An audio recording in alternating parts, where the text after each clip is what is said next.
As a storyteller, I noticed early on in my career that competing for the diminishing attention span of readers was becoming a losing game.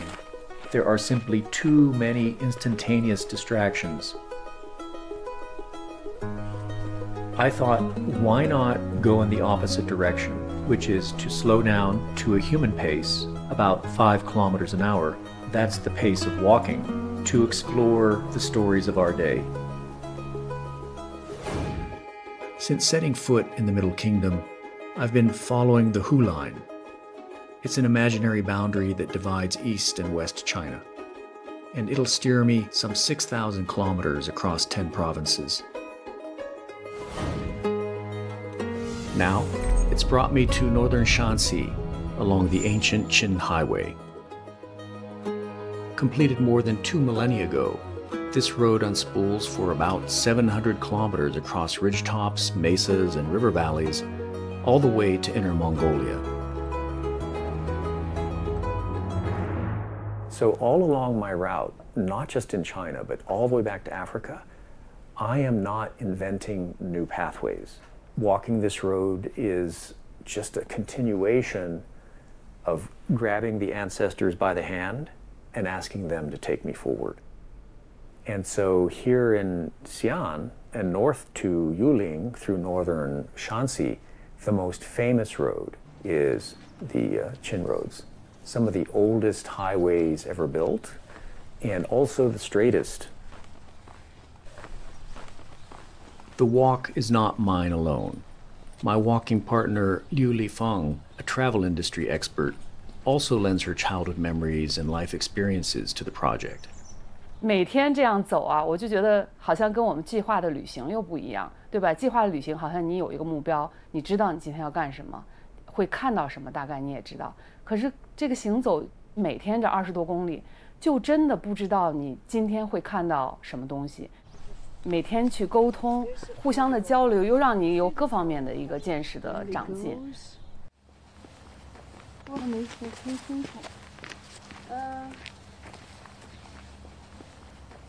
等于是我们走到这儿，然后再顺着这条路走。对对对对，桥底下，铁路桥底下，过去。谢谢啊，再见。谢谢啊。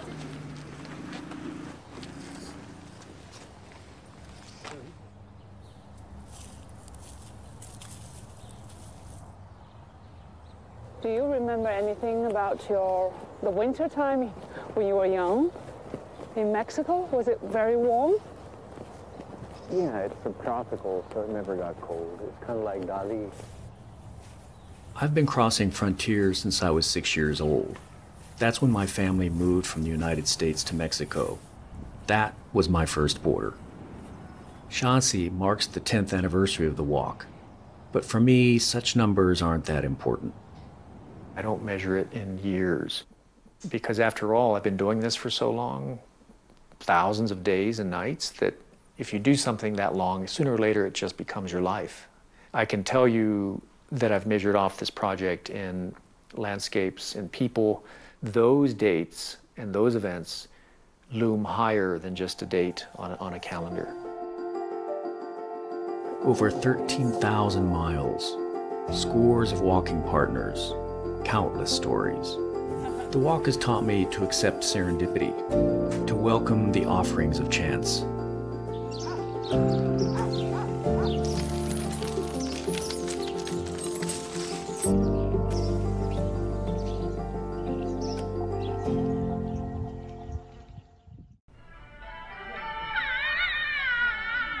In a village on China's famously harsh Yellow Earth Plateau, Xi Fangjing is carrying on ancestral work passed down through the women in her family.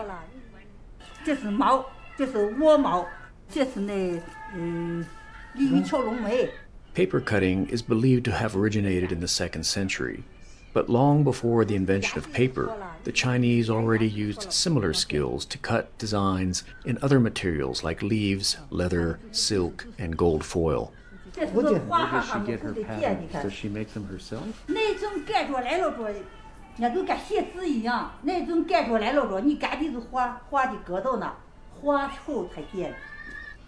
Wherever she gets her inspiration, each cutout is like a small poem. 这是2个蝴蝶。漂亮。漂亮。